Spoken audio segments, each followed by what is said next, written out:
കടുത്തുരുത്തി മണ്ഡലം UDF convention നടന്നു. Kaduthuruthy market ജംഗ്ഷനിലുള്ള open സ്റ്റേജിൽ നടന്ന convention advocate Mons Joseph MLA ഉദ്ഘാടനം ചെയ്തു.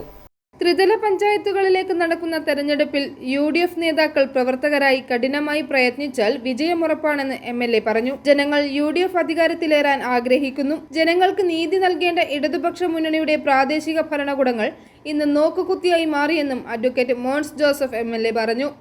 ദുർബലാവസ്ഥയുള്ള സ്ഥലങ്ങളിൽ നമുക്ക് കൈത്താങ്ങാകുവാൻ സാധ്യമായ സഹകരണം മറ്റു പ്രദേശങ്ങളിൽ നിന്ന് കൊടുക്കണം. വാർഡിലുള്ളവർ തന്നെ സജീവമായി എല്ലാവരും രംഗത്ത് വരണം. നമ്മൾ നേതാക്കന്മാരാണെങ്കിലും നേതാക്കന്മാർ ഈ സമയത്ത് പ്രവർത്തകരായി മാറണം. അങ്ങനെ ഒരു കഠിനാധ്വാനത്തിലൂടെയാണ് നമുക്ക് വിജയത്തിലേക്ക് കാര്യങ്ങൾ കൊണ്ടുവരാൻ കഴിയും. UDF നേതാക്കളായ Stephen Paraveli, CK Sasi, Jose Vanchippura, Tommy Praladi, MK Sambuji ഉൾപ്പെടെയുള്ളവർ പ്രസംഗിച്ചു.